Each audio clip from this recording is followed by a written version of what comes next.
What's up, everybody? Welcome to the Thursday edition of Unpaved with Sean Salisbury. I am Adam Sager. We got a ton to talk about.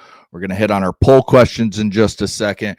Remember, anytime in the comments on X, you can send us questions. We will answer a few at 12:40. And if we don't even get to your questions, I'm writing them down as we go. So I can, the next day, we can ask a question if we're short on some, or maybe I really like this question, we just didn't get a chance to get to it. So again, it can be about anything when it comes to sports, movies, TV shows. I know me and Sean both like to watch TV shows, so movies. Sean's a big movie guy, right, Sean? Big time. Always, man. Always. Go to the theater a lot. Always. When like the movie, good movies can't come out. I even go to some bad ones there, but I just like the theater experience, the movie experience, being there in person. I know at home you can do it, but it just doesn't hit the same. That was one point I was going to about 100 movies a year. I'd go and watch a double feature, triple feature. I would say probably half that now, but the good movies can't keep up with how many times I want to go. So yes, I'll pay extra for the movie theater experience. Absolutely. Well, and it's just so different now with streaming, with Netflix, movies straight to Netflix, with actors and actresses having deals with these streaming services that their movies just go straight there, or they'll be in a box, or they'll be in a theater, for a weekend, and that's it. And then they go right to streaming. So it's just a different world we live in than, even 5-10 years ago. Well, you'll even get a good movie out in the movie. A good movie out in the movie theater, and you'll blink in the next 2 days, it's already out on streaming. And so I know people like to have that luxury at home. I still like getting up and going, getting out of the house, spending 2 hours or even a double feature at the movie theater. So yeah, I'm in, man. They've made it a country club at the movie theaters anyway, delivering food to your table and everything anyway. So yeah, our movie theater actually in my town just sold, so it's not even gonna be a theater anymore. It's gonna be a church. So if I want to watch a movie, I got to go 25 minutes away. I miss things. I miss the old school. Honestly, I miss the old school. Just old school movie theaters. You'd go in just like you used to. Everything's got. I know they made it easy. Yeah, I miss those. The old school. The seats are more comfortable now, but it's an experience. But we don't have the old school theater where they bring people, walk down the aisle and hand you your candy out of a little holder like a cigarette holder back in the day. I know. Also, you used to be able to go to the movies, get popcorn, a Coke, some candy, and it would cost you $10. Now that's like bottle of water, $6, dude. Bottle of friggin' water, and they wonder why we're all bringing it in a big purse and wondering. Right. Let's hit on the poll question from yesterday. In the NIL era, should college coaches with massive buyouts have performance-based contracts with more of the money redirected towards the roster instead? Yes, pay the players a little bit more, or no, pay your coach market value. And market value won 54 to 46. So, I mean, it was close. I think a lot of people still like the idea that the players get more, especially when you see these buyouts that are $60-70 million that are just being paid down by these billionaire boosters at all these schools just to get rid of them and hopefully get the next coach in that's going to win you a national title. But the players are starting to get theirs, and that's a good thing to see, but also we have to kind of take a breath on it too. We can't be having $40 million freshmen coming in the next few years. It's got to be, like you said, a salary cap. And that's how I voted Segs, because of the two, I think that there's other ways to do it. But of those two, for me, it was fair market value to start. That's how I started now, because I don't want to add to the players making more money than they already make. I want it to be fair for everybody. And the coaches don't need any more money either, whatever. Right. Now, what is fair market value? Fair market value is going to be exactly what that school determines and what the guy can negotiate. So what's fair? None of it's fair, but it's your ability to be able to negotiate in those situations. Well, and I think a lot of it, and I'm talking all sports right now, everything we talk about when we talk about off the field, when we talk about refereeing, when we talk about money, when we talk about contracts, that kind of stuff, really a lot of it in the end just comes down to more common sense. Like, just use common sense with stuff. Like, it's just, but that world. We don't live much in that common sense world anymore. It's, I think this, so I'm right. And then there's somebody else that thinks exactly 180 degrees opposite of me, but they think they're right. And then we just butt heads until we're both dead from butting heads. And we're not changing. You're not changing my opinion. I'm not changing yours. I'm willing to listen if you can give me something that makes it better. I'll change if it's a better solution. The problem is we don't listen. We don't listen to hear, we listen to talk. You hear it so you can fight back and talk. And then we're supposed to hate everybody that doesn't think that one person's answer is the sole and the right one. There's probably there's a bit of good stuff and proper answers in the body of everybody's comment for the most part, unless they're an idiot. So yeah, it go either way. Both need to be adjusted. Let's put it that way. And we need some adjustment when it comes to that. And then our new poll question today, at S. Salisbury Show, Unpaved on Rumble. Who's your QB1 for next year's NFL draft right now? And these are all guys that are eligible for the draft. Some could go back to school, some can't. But right now, the options we gave you are Fernando Mendoza from Indiana, Ty Simpson from Alabama, Dante Moore from Oregon, and Lenora Sellers from South Carolina. There's other options you could throw out there. We've had somebody mentioned Arch. Somebody mentioned, we've seen Klubnik. We've seen, well, now Drew Aller's out for the year, so he won't even be close to this list. But there's other guys that could sneak onto here and maybe vie for it. But right now, I think those are your four best, with a few creeping close to the list. I would say that Carson Beck would be the first entry in. Yeah. But I can tell you this. I'd have a hard time right now. Now, Simpson, I had a buddy the other day, man, what grade Simpson? I said, well, he's been at Alabama for a while. He didn't bolt. He's been there. He just feels young. He's like 22 years old, I think. He feels younger than he is because it's his first full season of starting. Right. And so we don't really, and I know that whenever you saw it with Mitch Trubisky, is one and done enough evidence to see for the first pick of the draft. We may have five guys because of attrition, desperation, guys that aren't worthy of being the first round picks in a normal, when I say aren't worthy, wouldn't normally be. But in this case, and think about going in, we thought this is a deep first round class. Well, right. Is it still based on performance? People are going to draft these guys a lot of times based on potential, and then some of them are going to be forced in. But, when you could take good traits from each of them, and I think that the Carson Beck, Arch Manning right now, based on performance, the top two guys, Carson Beck, but the way Simpson and until Sands last week, Dante Moore, that's the first pick of the draft. But Carson Beck's name can be in there. Based on performance, you can't put Arch as the number one pick of the draft unless they're going on potential and somebody loves him. So you can, and that's what it is. We're just, basically, it's each person's opinion on where they are. So the question is, I'm anxious to see the rest of the year. The beginning of the year, we had Nussmeier's top 10 pick.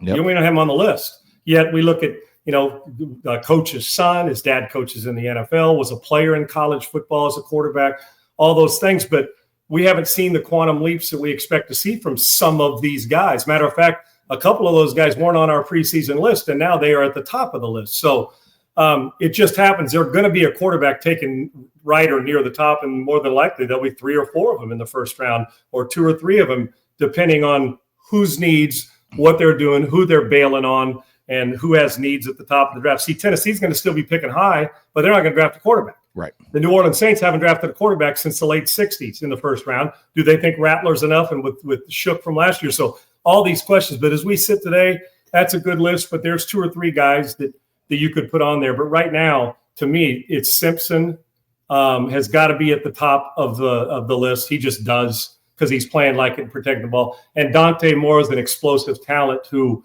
I'm not going to take one game and say the guy's not a great player after one game, because of what happened against Indiana. Indiana's a good football team. Yeah, I look at the list, and I chose Mendoza. I think he's the number one guy right now. He and Simpson. He was the other one I was saying. Yeah, you're exactly. Mendoza's size, performance, and at a school that's not supposed to have the Ohio State. Right. So that guy. And Maeva's that guy's coming on. I was just going to say he's a guy that should be on that next list. Because, well, think about it too. And if you're in doubt, just look at Lincoln Riley's ability with court. All you got to do is look at Oklahoma and Lincoln Riley. Whether you think we can win a national title at SC is one thing. But if you're just looking at that position, Lincoln Riley's impact on quarterbacks at that position, you got a lot of guys starting on Sunday. So you're going to trust that Maeva is going to be another one whenever that time comes that he's worthy of it. But Mendoza's size, potential, and also his production this year, put him at the top of the list. To me, it goes him 1 and Ty Simpson 2. And then you can put 2 or 3 guys at a tie for 3rd and 4th and 5th place. So there you go. We'll talk more about this when the draft gets closer next year and everything. But when you look at quarterbacks and you're picking your top 5 for the draft, whenever everybody declares and you're looking at everything, how much does age come into it? So, for example, Dante Moore, Lenora Sellers, I believe will both be 20 when the draft rolls around next year. Very young. JJ McCarthy was very young. Caleb Williams was younger. And we're starting to see younger guys because it's 3 and out. And a lot of times you've seen some quarterbacks go back to school and say, I want 1 more year of college to just get myself fully ready for the NFL. And maybe they're 24. Ty Simpson will be 23. How much does that factor into your evaluation of these guys when it comes time to, if you're picking 1st, 2nd, 3rd, 5th, whatever it is, and you're like, I need a quarterback. This kid's 20. This kid's 23. I think maybe if I get an extra couple years with this kid that's younger, I think I can turn him into a bigger player, better player in the long run. Segs, there's so many. There is not one answer. I'm going to tell you why.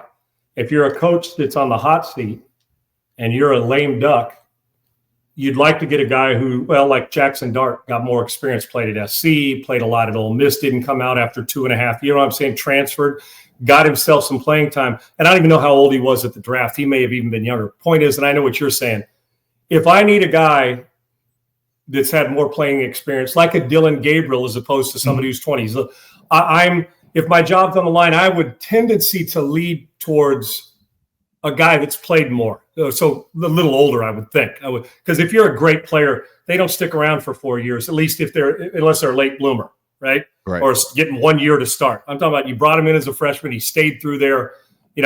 Obviously, if there's a security, I'd like to have the guy I could put my teeth into and sink my teeth into that's 20. But now we're at the point, okay, we got to get him through a second contract. Is my staff going to be there through a second contract? So I think a lot of it has to do with, if you have the luxury of Rodgers and Jordan Love, give me the young cat. So when it's his time to start, he's still just 22 years old after 3 years on the bench.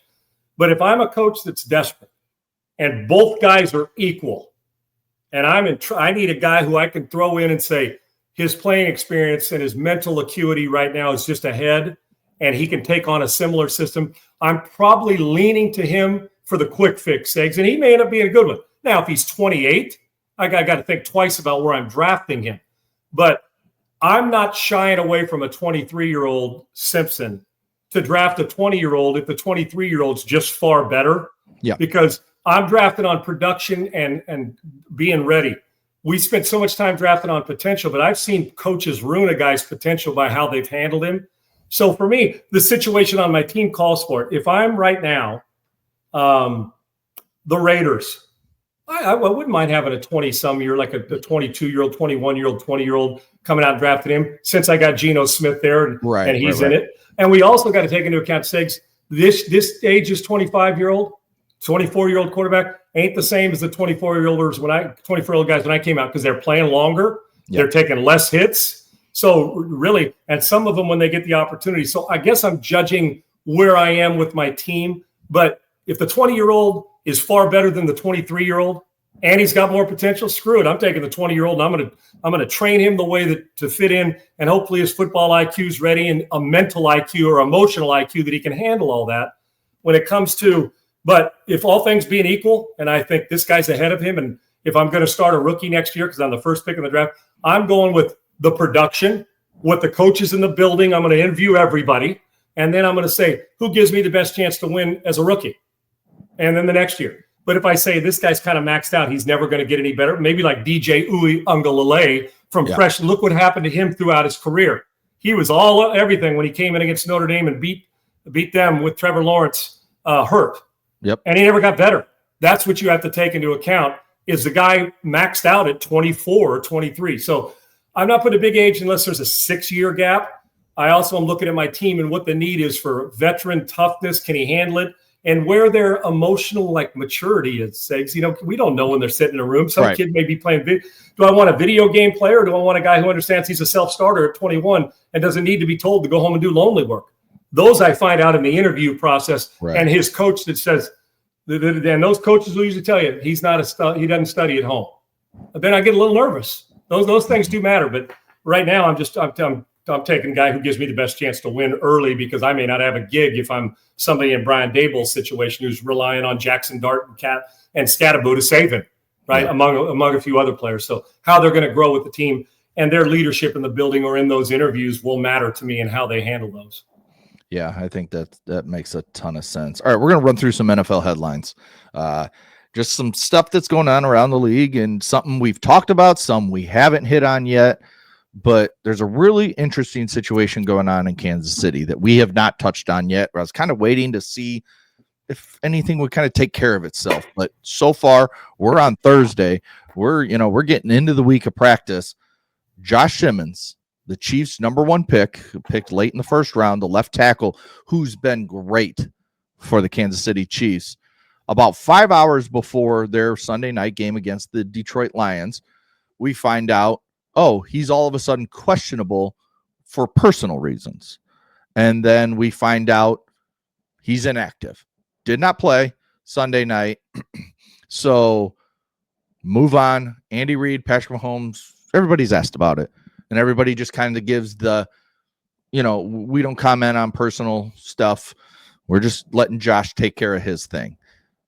Move on, couple days. Asked again. He's still not there. Now he's away from the team. He's gone. He is not with the Kansas City Chiefs on the practice field. He is not standing on the sidelines. It's all personal reasons. And now when Andy Reid and Patrick Mahomes were asked, they still kind of pushed everything away. Patrick Mahomes said, I'm praying for Josh Simmons. And then he tried to hide himself a little bit more and say, well, I always pray for all my teammates. But I think that I'm praying for him spoke louder than the rest of what he said. And then Andy Reid came out and basically told us that GM Brett Veach has taken over the situation. He is assessing everything. He's dealing with that, allowing Reid to get ready for their game this upcoming week. You never want to see this kind of situation because you don't know what it is. Your mind starts racing to different bad outcomes. And especially when you're talking about a kid with as much upside as Josh Simmons coming from Ohio State. A hell of a player. Yes, a great player. He was exactly what the Chiefs needed for him to fall into that first round. Going to be in the position for the next decade. You got a guy you plug in and you don't have to mess with it. Shags, my thoughts on this are, first off, the number one thing is, is the guy hurt? Well, if they're counting on him playing this weekend, the general manager's taking over, not the trainer. Right. We can rule injury out. Mm-hmm. That's number one. Let's eliminate what it isn't. Two is, if there was a police report of some kind filed, if it was a law-breaking situation, wouldn't we know? We would scary know thing. We think we knew with all these insiders doing their homework and digging like they do.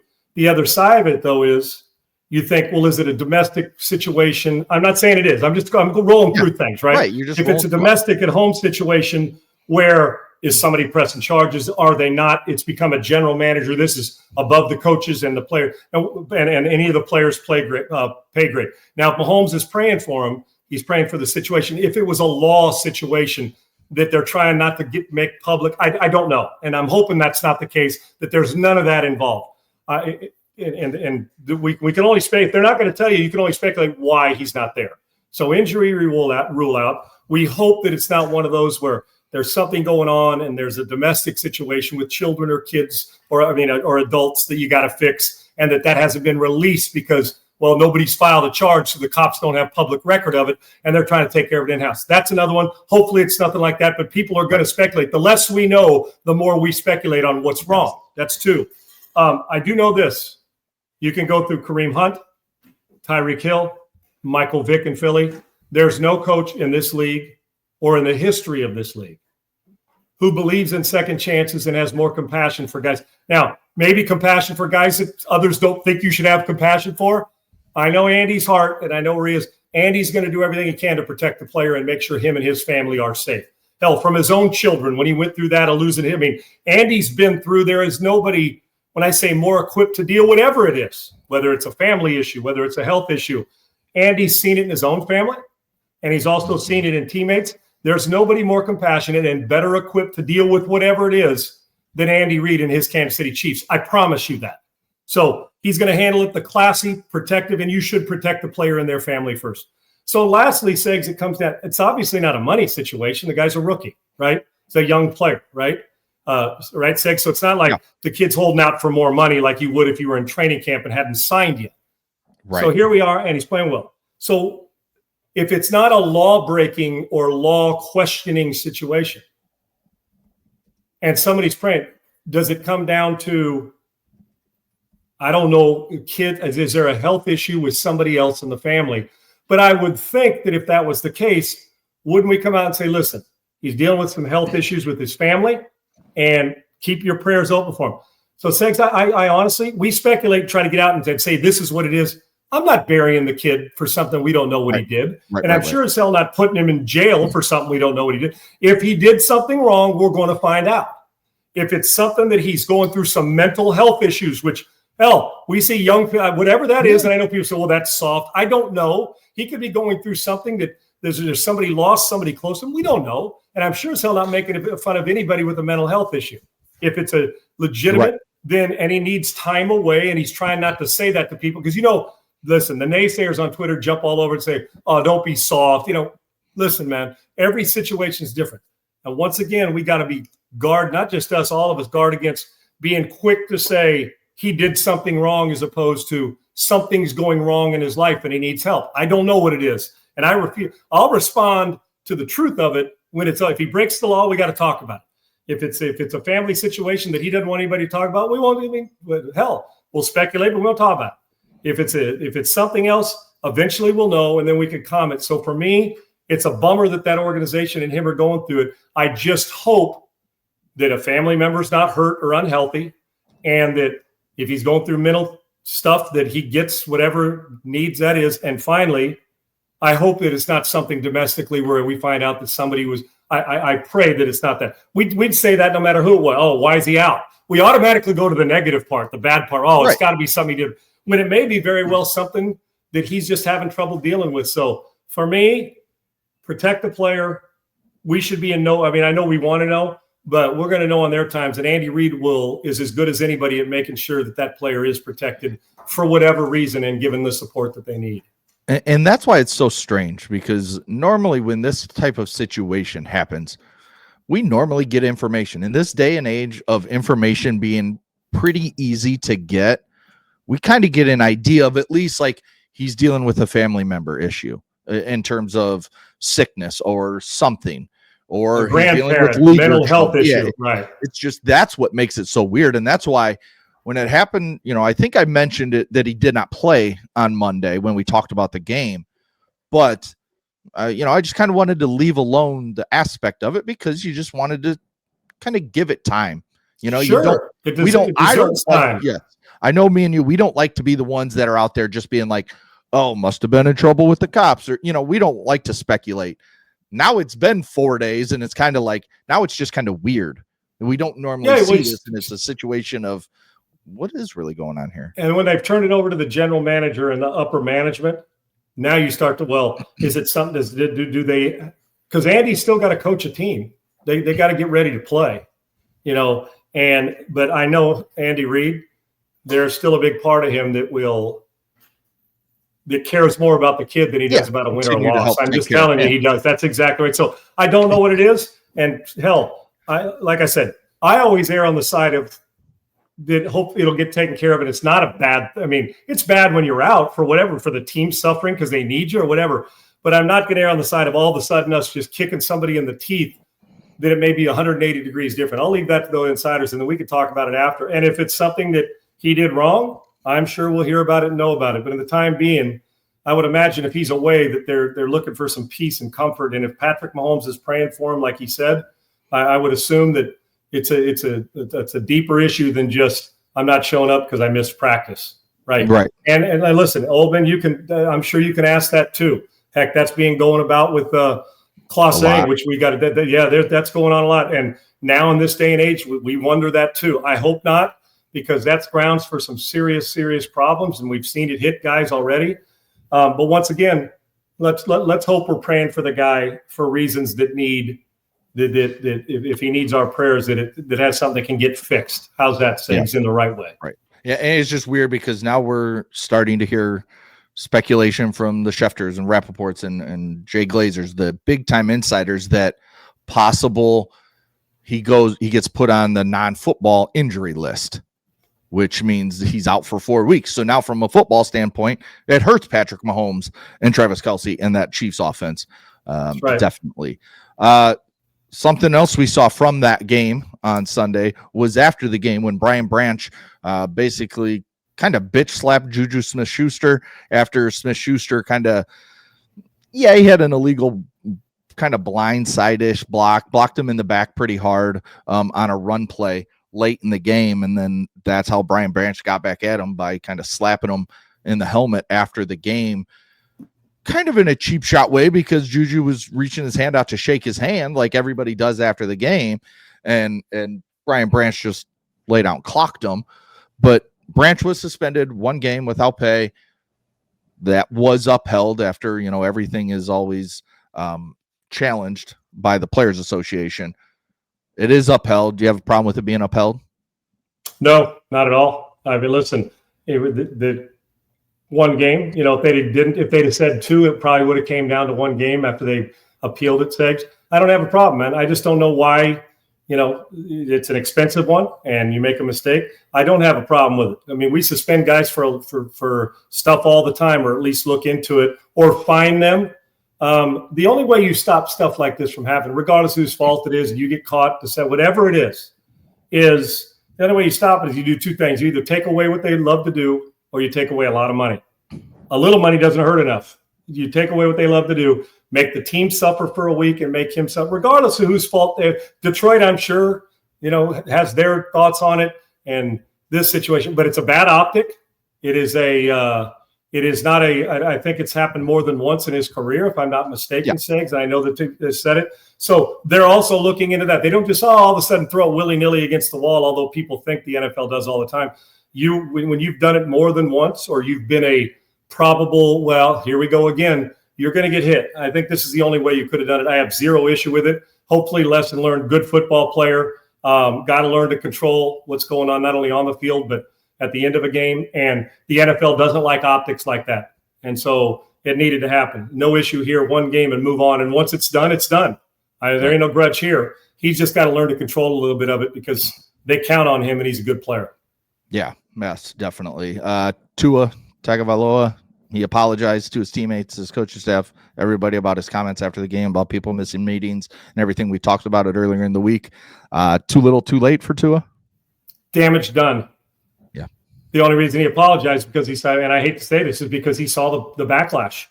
He saw the backlash of throwing teammates. And then some guys, I can't remember, one guy said, well, it's in camp there. What's Tua talking about? That he showed up late to a meeting, everything was fine.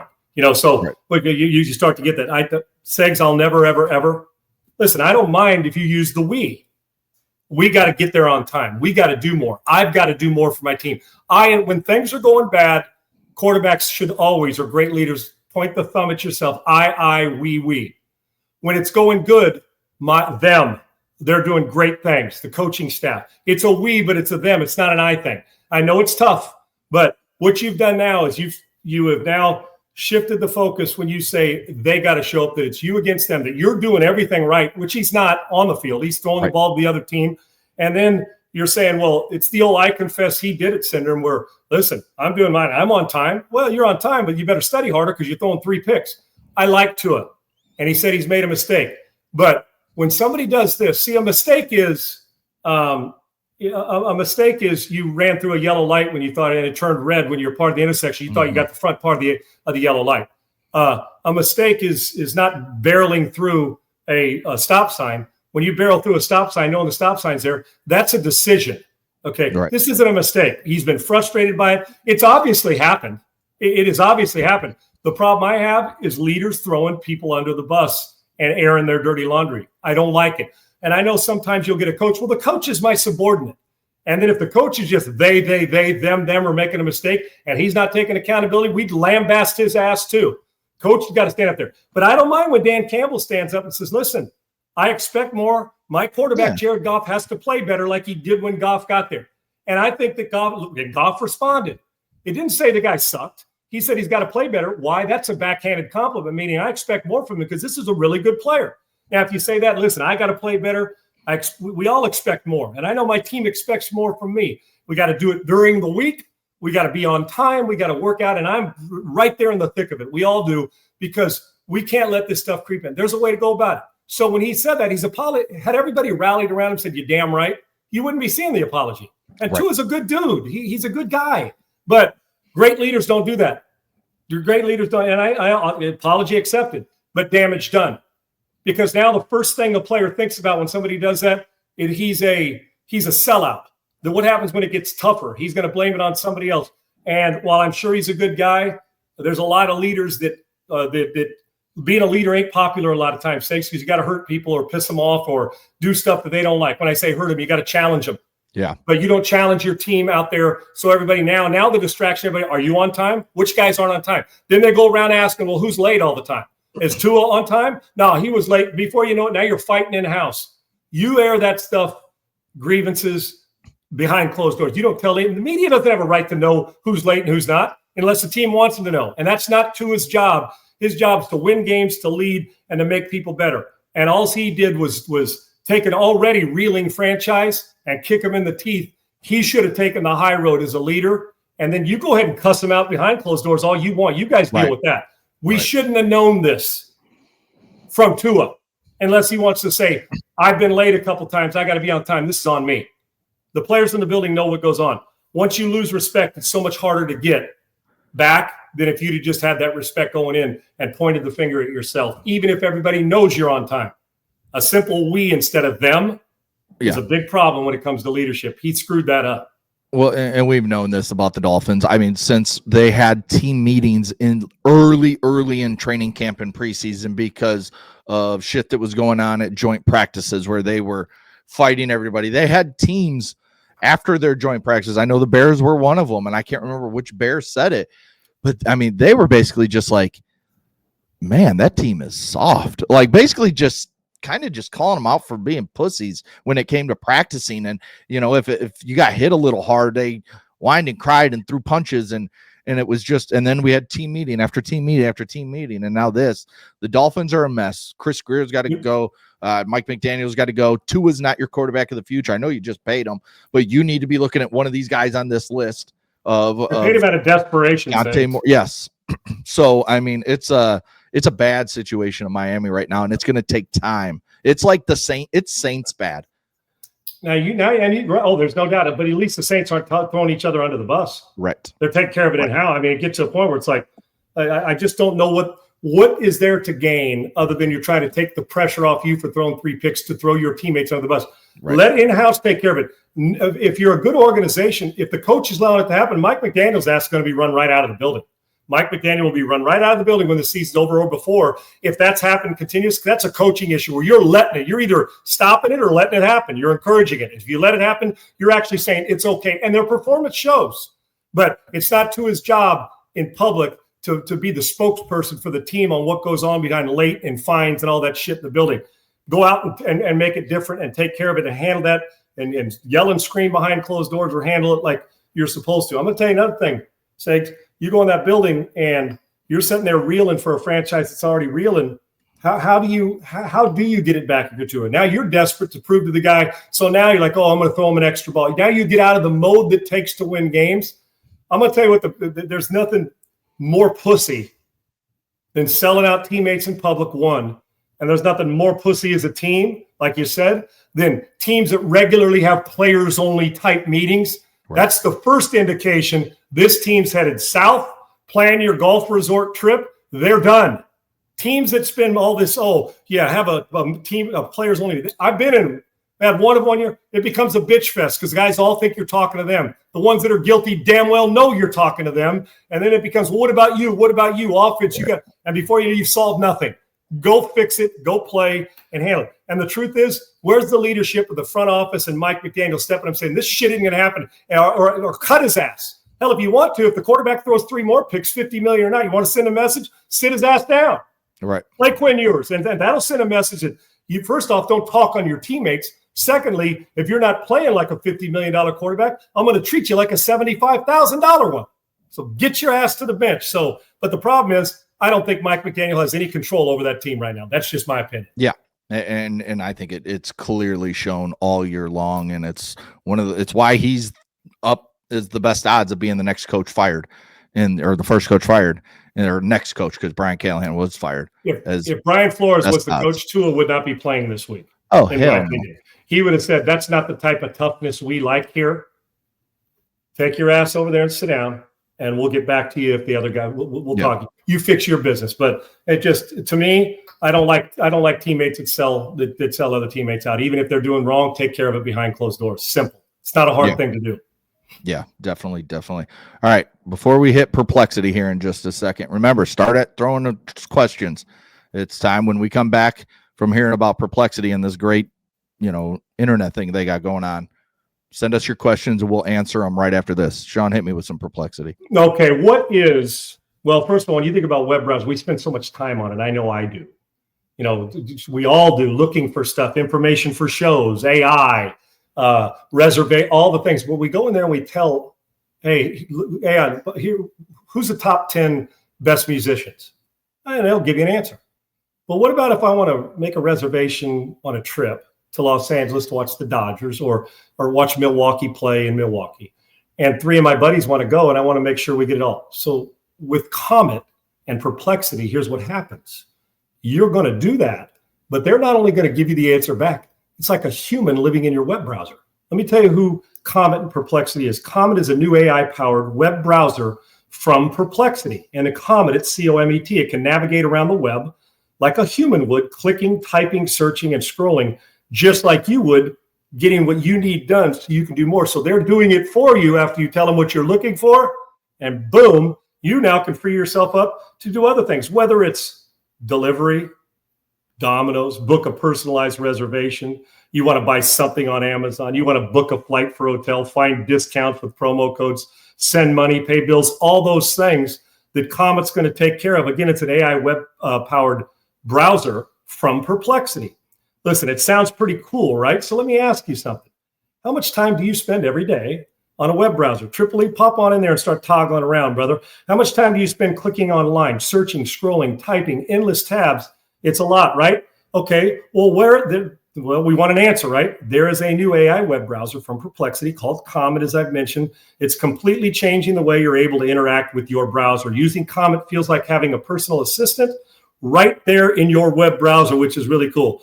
That can actually do the things for you across the internet, not just give you answers, do things, yes, do things, and not just give you answers.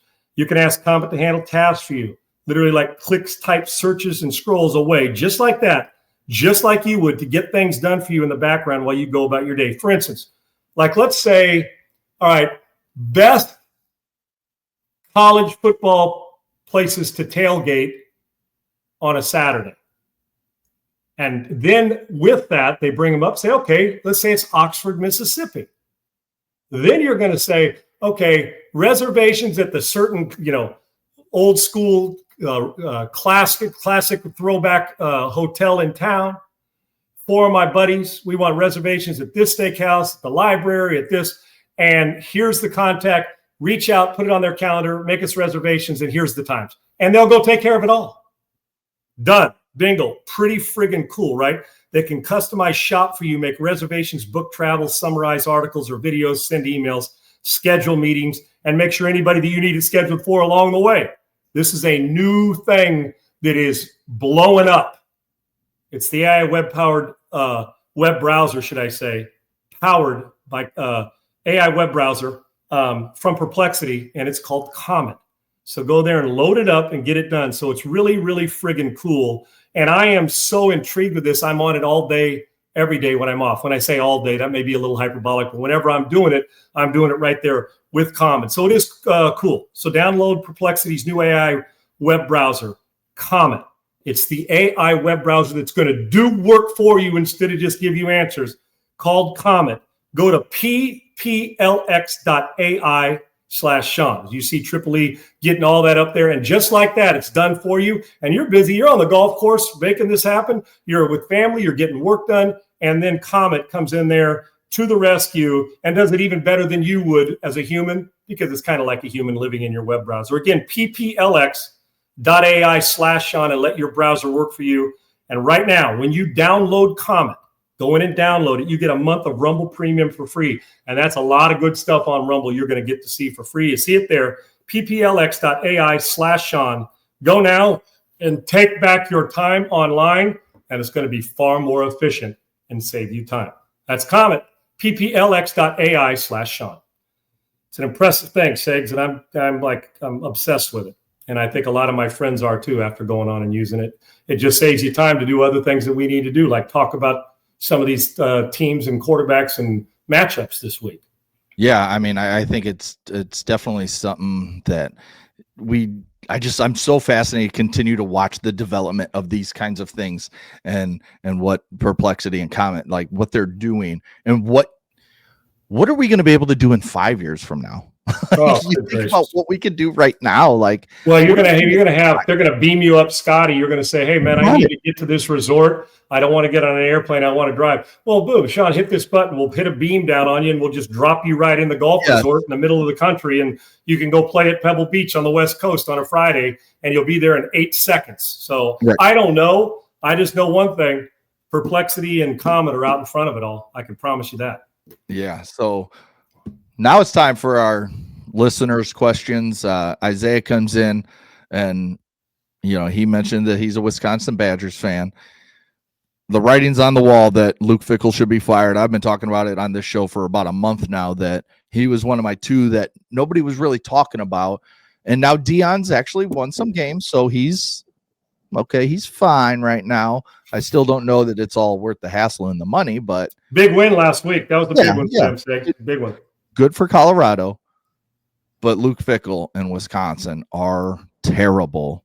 And so the question is, who should the administration and AD be looking to hire for Wisconsin? Because we all know Wisconsin is one type of football team, and that is kind of like Michigan, that give me a bunch of big corn, kind of like Iowa, corn-fed white boys up front that, normally they're going to go in the first or second round on the offensive line in the NFL draft.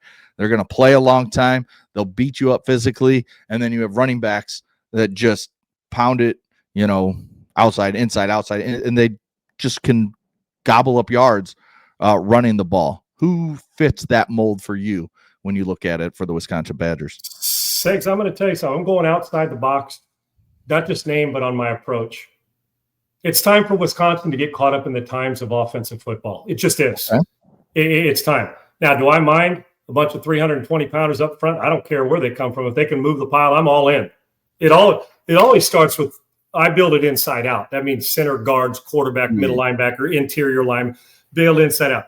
We know they can go get those big fellows that move piles. But it is time for them to do whatever it takes to find that quarterback and that offense. First of all, the head coach is one thing. We always talk about the head coach, but one of the brilliant things head coaches do is find great coordinators, because those are the guys that spend most of the time with the players. So Luke Fickell, fine, he's a defensive guy. Luke Fickell ain't coaching 1 ounce of offense, and it shows. He's a defensive guy, and their offense just, hell, they didn't give Phil Longle much time, and they ran him out. He's the head coach, Sam Houston State, and then bam, and their program, they're offensively hard to watch, and it's the same look every year. Get a guy who's a transfer, a big old corn-fed white boy at times too, throwing the football for them, but they're not overly efficient throwing it. They want to beat you 17-14, play some defense, wear you out physically, and get a win 20-10 or 20-17. Now, if they're playing an inferior physical team, they'll run for 270, the Ron Danes, that who I'm talking about, Segs, and wear you out. But it's okay to get outside of the. And I love Barry. Hell, hire Barry Alvarez again. He'll give you a few minutes, and they'll win. They'll win 9 games. And Barry Alvarez knows how to coach. But it's time where it's 2025. You got to start doing what these other teams, Miami Hurricanes. You got to do what Alabama's doing. Saban didn't ever want to do this. He went and got coordinators and guys around him that I got to spread it out. Now, yeah, you want to score? Wisconsin has got to find – see, it's not for me. Jim Leonard, when he was there on defense, they blitzed. He was the hell of a defensive coordinator. For me, you better start to get supreme, spend money and get supreme athletes and get the quarterback position sewn up where you got a guy who comes in and is a dominant player. Tell me the last time you looked at Wisconsin's offense and said, I'm not talking about Graham Mertz, who was there and transferred, that guy who's there that they all look the same. I'm talking about an explosive, talented quarterback where you said, damn, that team's a whole different offense where you still run it and be physical. But if you got it, when's the last time you looked at Wisconsin that they can throw it 35 times a game in a shootout and beat you? You haven't. You haven't in 20 years. You just don't. I'm just trying to remember Wisconsin quarterbacks. Yes, that's what I'm saying. You don't know. They're so forgettable. That doesn't mean they don't have good players. But sometimes you go there as a quarterback to just be average when you went in as a talent. To me, it's the head coach that turns the offense over to, and I'd like an offensive guy, and then go hire a great defensive coordinator, pay him. You got to get more heavily involved in NIL, and you got to recruit better. And you got to be willing to go into Florida and get there and try to steal their guy. And if you're willing to pay, you can get a guy from Texas. You can get a guy. Hell, one of my guys from Texas went there, didn't work out, and he transferred because the offense just is constantly boring to watch. Yeah. And I hate to say it, and boring to watch means you're not scoring enough. And in this day and age, you can be good defense. If you get a good quarterback and explosive offense, they're going to beat you 27-20. So they have got to get outside there. This is the way we do it at Wisconsin. Well, then this is what you're going to keep doing. You're going to keep finding new coaches, and you're going to keep having to find another one. Offensively, they are horrible to watch. They have got to absolutely go to, I mean, you got to go get a guy like, I'm just using him as an example. Go get me a Lincoln Riley type, but that loves physicality. I know that's easier said than done. Go find me the guy who, and I don't care if he's ever had any affiliation with Wisconsin. I don't give a shit. Go hire the offensive coordinator from Ohio. Go offer Chip Kelly the job. Bring him from the Raiders and go offer him the damn job and say, I don't know if he'd take it. I'm just using him as an example. Spread him out. And let's go. Let's attack it. Let's be one of those guys and then still run the football physicality, because if they don't dominate you at the line of scrimmage, they're not capable of spreading you out and throwing it time and time again to beat you. And you got to have that ability. They are a horrible finesse team to watch. They are not fun.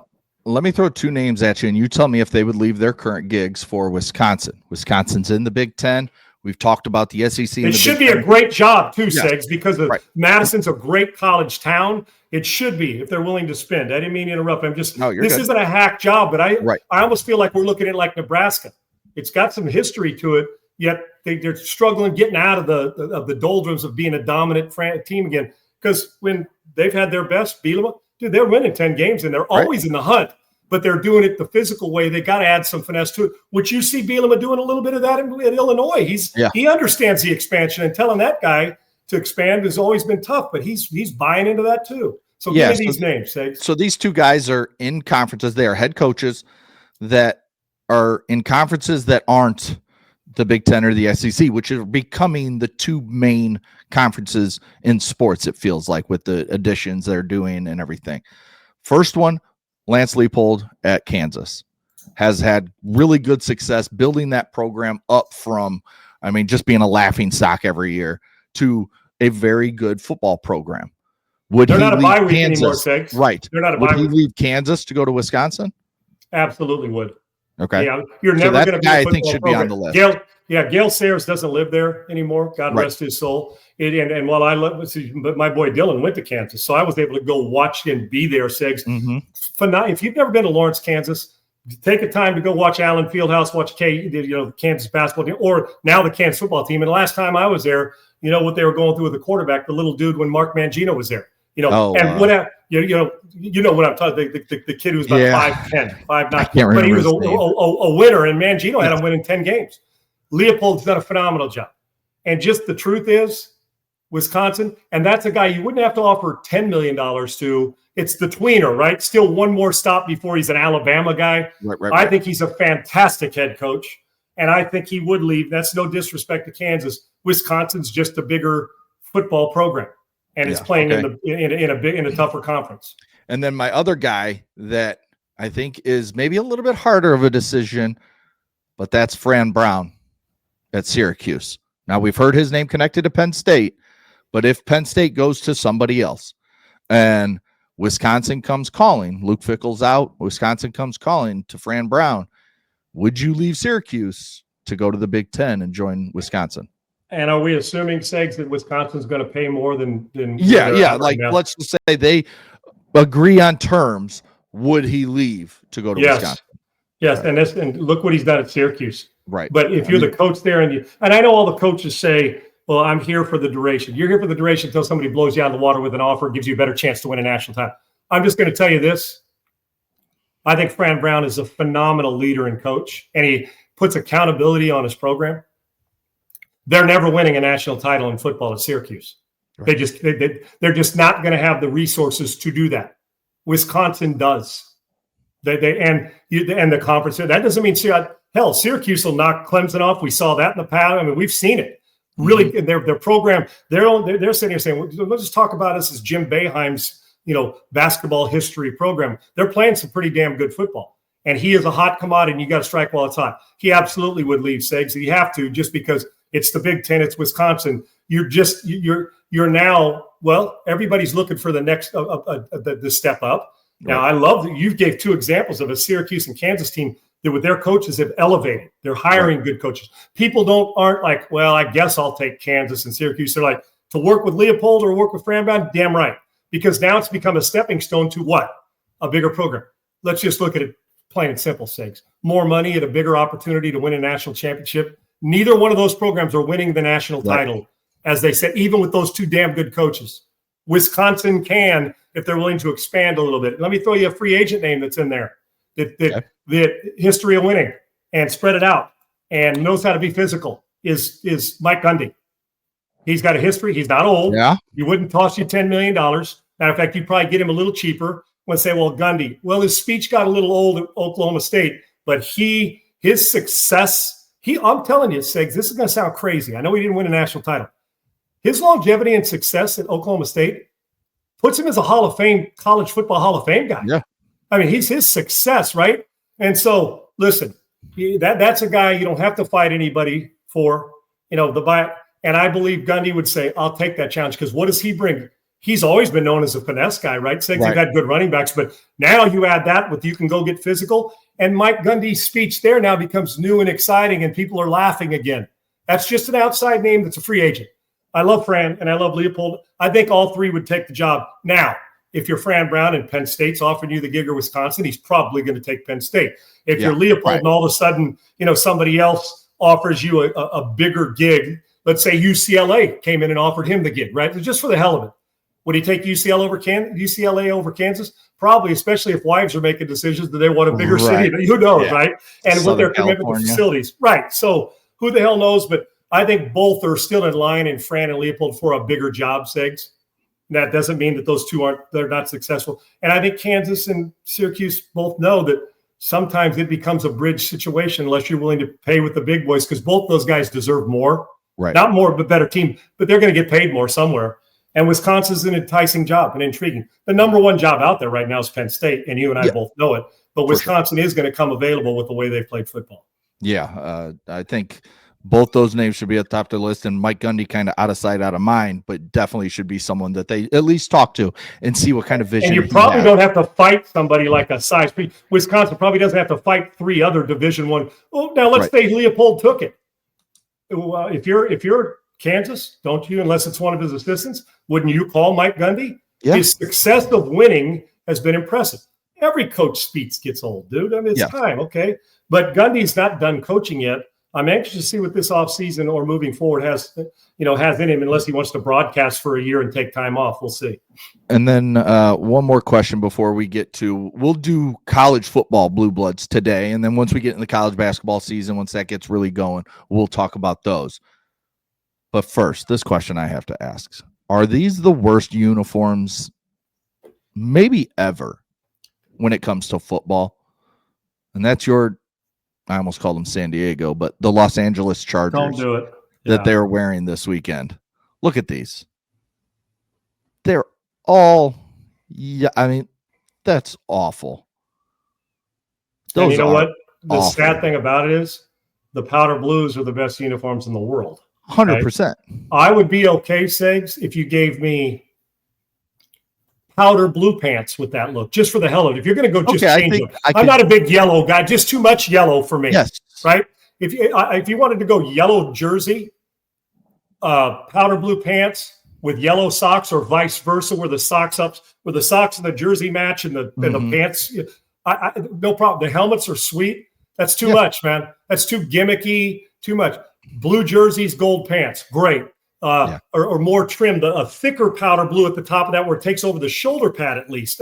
It's just too much, looking like a banana, or looking like what else is a squash? What's all, Segs, that look where you're like, Big Bird, you know what I'm saying? Whatever it is, whatever we see that's fully yellow, it's like, okay, that's just too much of it. Some of that color's got to be, and I know, and then you're going to throw yellow cleats on me, right?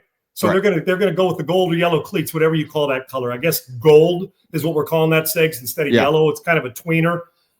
Whatever that, it's just too much. I got to have it offset by something. It'd be a sweet uniform because they got sweet helmets. If you offset the color, I'd rather go all blue. Yes, I'd rather go 100%. Powder blue pants, powder blue Charger jerseys, white powder blue, and then give me a thicker gold stripe on it, or a yellow stripe. It's too much. And if you're going all gold, then throw me powder blue shoes on as opposed to the gold or yellow shoes. It's too much, and that's a bummer saying it for a team that usually does a pretty good job with all white look cool, all yellow. It's just too much of a popping color. Yeah. It's an in your face. It makes it too hard on the eyes. I don't like it. And I'm someone who's a Michigan fan. I hate when they go the double yellow. Like, it drives me insane. I hate the look. So I think that's where my mind went here with these, is the same kind of thing. And maybe that's just Harbaugh loving yellow. That's simply what this could be. It's really the fact that Jim just loves yellow. Is it maize? We really with Michigan maize and blue, right? Yeah. Right. So he's trying to bring a little maize to the Charger, right? Yeah, that's yellowish gold. Yeah, who knows? Right. Jim's a different cat, but those are horrible. It doesn't shock me that Jim is going with a wow factor, just to the shock factor, right? Yeah, Jim loves that. That's okay, but no, they're not going to win any awards. I can tell you that for best uniform. Let's run through our, we talked about blue bloods yesterday. It came up when we were talking about Nebraska the other day, and kind of talking some college basketball as well. But we'll do college football today. And I think the best way to do it is I'll say one, you tell me if it's on your list, then you say one, and I'll say if it's on my list. Okay. I don't know how many you have. I have 1, 2, 3, 4. I have 8 that I wrote down. I got 9 with some do they belong ins. That's kind of what I have as well. So I'll go first, and I'll just say my Michigan Wolverines. Okay, got them. Check. Okay. My USC Trojans.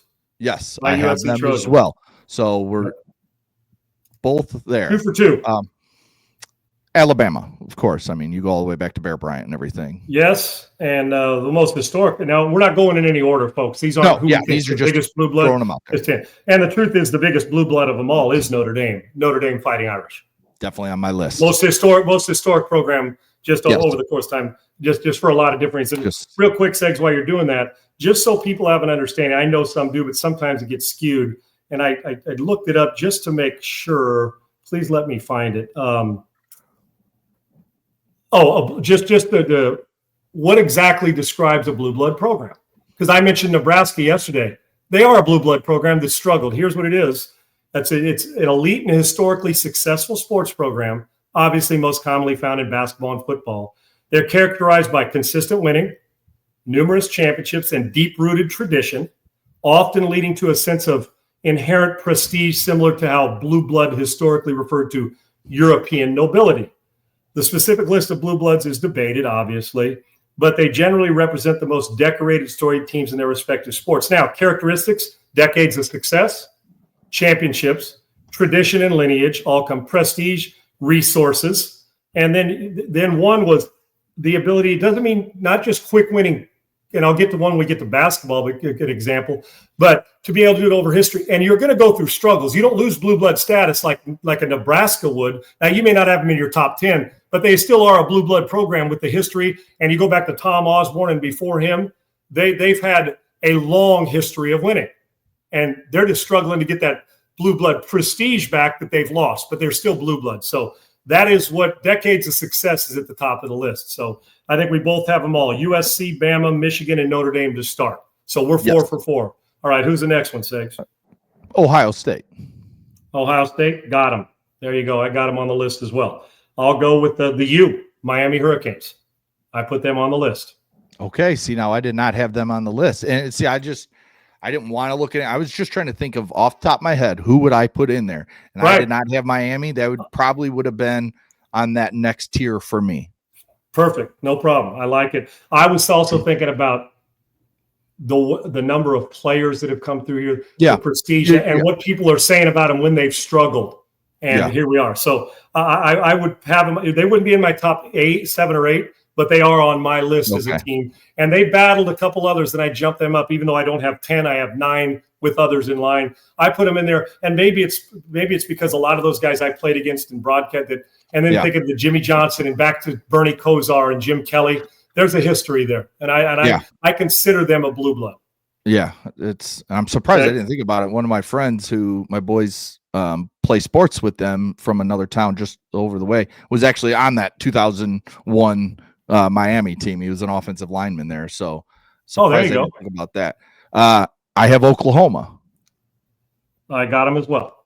Okay. That's a no-brainer. Oklahoma belongs on there and should be on there. I have the University of Texas, the Longhorns. Yes, I have them as well. So that right there that's 8. That's 9 and 1. Okay, when I said Miami, who did you leave off your list? It's not Miami. Georgia. Okay, so you think Georgia's got more blue blood history than the Miami Hurricanes? See, now I'd have to sit down and think of it because I did not think of Miami. So that's kind of where I'm at right now, where I'd have to sit down and really think about it. And see, I would put Nebraska's history, the longevity, over Georgia. Let me ask you this. Before Buck Bellew and Herschel Walker, what'd you ever know about Georgia? Nothing. I can go you back to Johnny Rodgers and Coach Devaney, and Johnny Rodgers, a Heisman Trophy guy, all the way back to Mike Remington. I mean, back in those days, Tom Osborne, they won the recent national title when they won it when Osborne was a coach, when Scott Frost was the quarterback. So for me, I would put Nebraska. Now, if we're talking about last 15, 20, I get it. I mean, Georgia's one of those teams for me that was a little extra, Segs, that was there, that I think they're on the cusp. Another 5 years of this, and we throw them in. And I see why you'd put them as a blue blood.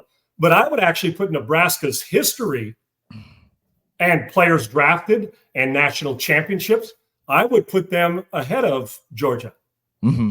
But I get why you forget. And then I go back to Miami, all the way back to when Jim Kelly was starting to build it, and then Bernie came on and they played, the game against where Turner Gill went for 2 and got denied in Bernie's team. So there's a long history there and players involved too. And then prestige comes into it. And we've all mentioned the prestige at Georgia's through the roof.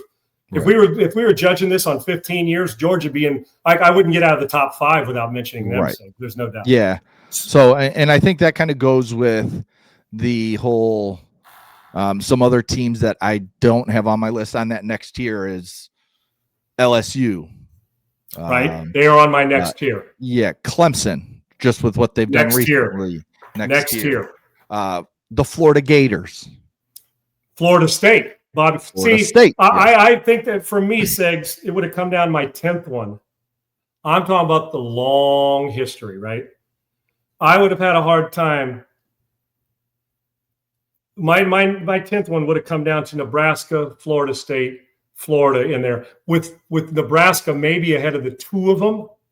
But the Bobby Bowden history and the number of wins and what they've done, it'd be hard for me to leave them out of my top 10. That's why I stopped at 9. And Nebraska, Georgia was just a cut below because of, if I tell anybody, okay, give me that aren't Georgia fans, just the national media, pre-1981, what do you know about Georgia? Right. But if I said pre-1981, what do you know about Nebraska? They'll know. Right.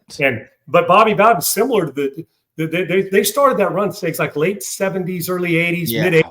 It's where they started going, when Casey Weldon and before him, and they started to win, and every year they were in position. And the Florida Gators with Spurrier and him winning a Heisman Trophy, they're in that group too. If all of them would be in my top 15. But Nebraska's history, not recent history, we're not talking about recent, we're talking about overall. But Florida State's got to be one we consider. In my opinion, they'd probably be 10th in a tie with Nebraska. Then the Georgias go there. I kind of look at Georgia like Gonzaga when we get to the basketball side. Okay. Mark Few, that is a blue blood program now, Segs, but pre-1980, before you were like Stockton. Gonzaga was St. Mary's, and when you were getting, like when I was in basketball and I was getting recruited and Gonzaga sent you a letter, I was like, oh, this is really cool, but there's bigger programs. Now if you get recruited by Gonzaga, three top one pick, one and done will go to Gonzaga. So that's late. So I kind of put them in the same history of, and their coaches withstood the test of time, right? Yeah. Mark Few's been there forever. They've built reverence. They've built national publicity. We want to watch them play every week. So, but yeah, we're on the same page, dude. We're close. It's that it was easier to pick the first 8 or 9 than it was the last 3 or 4 for me. Right. Like the ones that we started with, those rolled off as I was typing them in my notes. I'm just like sitting there watching my boys football practice last night. I'm just like, like it took me no time to get those. And then I started thinking about Georgia, Florida State, Nebraska, like all those teams. That's when I started being like, okay, how do I have this? Where do I? And then I think the conversation is, can a team fall off? Can a team ever fall off? Or once you're blue blood, are you always blue blood? That's kind of the next question for people. Let me give you another team that hovers around it. Does Oregon and Washington belong in it yet, Sakes? Or do you put them with, you know what I'm saying? I mean, Alvarez had a bunch of winning years at Wisconsin, but do they fall into it? You go back to when Chip and Helfrich, and they started to build it with all these great players in the facility they built. Washington, all the way back when I was playing Sigs, Don James, dominant program. And think about for a while they're like quarterback youth. I mean, they were producing Chris Chandler and I mean, the group went on and on and on and on. Steve Pallure, they had some players and some studs. So, and Steve Ettman, the former number 1 pick, they were a bitch to have to play, man. They were so physical. So there's some on the outside, but yeah, I think you can, Sakes. I actually think you can. Put it this way: if Nebraska, with all their history, and let's say they were still winning 5-6 games a year, Sakes, for the next decade, we would forget about the history. It's so far removed. Right. Hell, I can even argue that somebody said Ivy League, that the Naval Academy or Army, with their Heisman Trophy winners of the past, belong in great rivalries, but also that's some blue blood history with some of the old school Ivy Leagues. Now, we don't look at them like that now because they haven't been able to sustain national title stuff now because of all the conferences and realignment. But when you just talk about respect to history, there's no game you want to go to more than Army Navy sitting there, whether it's in Annapolis or Philly or you're in where any of them. I've covered. Yeah, right. It doesn't matter where they play. Hell, and while the Air Force Academy doesn't have the same history, I've covered game there. I got news for you. That is a very reverent and impressive program and a beautiful place to go. But Army Navy belong in the conversation, and they've been doing it forever. And they've been doing it with a lot less resources that they're committed to their programs now. But we don't think back then. We're now. And I'll tell you a team we left off in football, Segs, that deserves mention, and I think we're wrong if we don't. The history at the university at Texas A&M. They're in that. No. There's a long list of great, even before R.C. Slocum, that's a history of some great football players that you'd be hard-pressed. Somebody will have them in their top 10 in blue blood programs. Yeah, it's when you talk about can you fall off, when you hit, it feels like 30 years is a good number. If you haven't done much in the last 30 years, you're going to start falling off. And that's where Nebraska's at. You become a powder blue blood, say, right. You know what I'm saying? You're losing, you need a new paint job. That's what happens. You need to get back to there is no doubt. And Nebraska had been in danger of that. But remember, they're just 15. I mean, they won a national title in when Michigan and them split that national title stakes. That was 99, 98, somewhere in there. 98, I believe. It ain't like that's still qualified. I mean, they won a national championship. Wouldn't you name the Cowboys as a blue blood football program in the NFL? As blue blood as it gets, right? When's the last time they won a title? Mid-90s.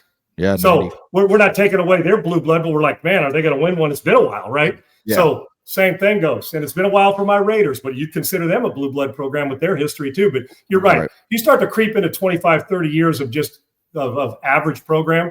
You still may be a blue blood in your own mind, but not in ours. Right. Well, and I think a good way to look at it is with Texas. I mean, Texas has had recent success, in that time frame.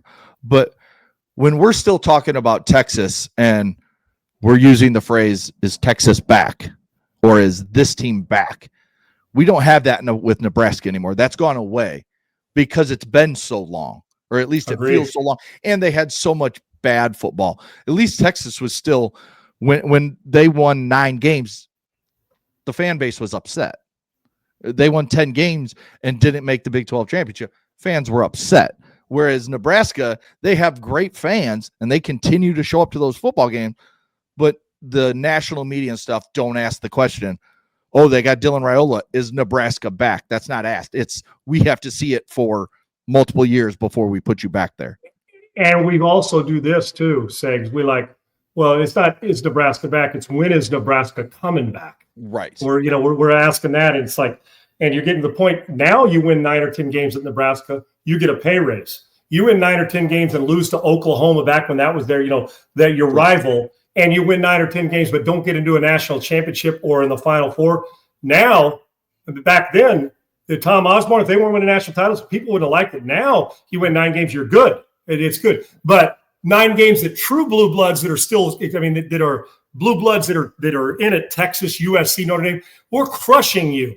Yes. If you 9 or 10 games lose to your rival, you're USC and you win 10 games and lose to Notre Dame and UCLA every year and don't get to a national championship, your ass is gone in 3 years. Right. You're done. So there's some history at those, and LSU is another one. They've had Heisman Trophy winners, and I'd love to say they're in it, but they're in that category. Georgia, but there is some great. Hell, SMU's got some phenomenal old school history with some great players, but it had been a while since Dickerson and James and that group to be dominant, and we got them in the playoff last year. So, I think that Washington probably deserves more respect from us as well. One team that we haven't talked about, and they have the past, and I know things are bad right now. Well, the past 3 weeks, Penn State. We didn't even mention Penn State, and I think they're in that discussion. Did you? I didn't. They were on here. Oh no, Penn State's blue blood. Yeah, okay. It just literally popped in my head. Yeah. I didn't mention because I wanted to check on. Yeah, I have USC in my 9. USC, these are no-brainers for me, Segs. Right. It's USC, Bama, Michigan, Ohio State, Notre Dame, Penn State, Miami, Texas, and OU. Then there's Nebraska, Georgia, LSU, Washington, and you know who else? And Florida State, Florida. Yeah. You know who else we left off that list? Gosh dang, it was just about to hit me, man.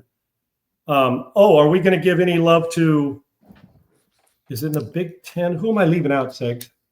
It just, while I was going through Penn State, it hit me. I said, well, are we discounting this team? I mean, Tennessee, there's going to be some argument there, but I don't look at them as a blue blood program in basketball or football right now.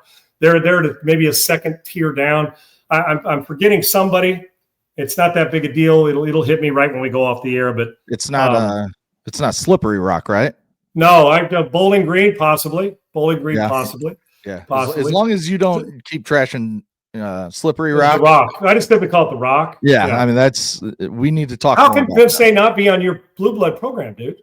I don't know. I tried to do this off the top of my head without looking. Yeah, there's all these lists and maybe it's just.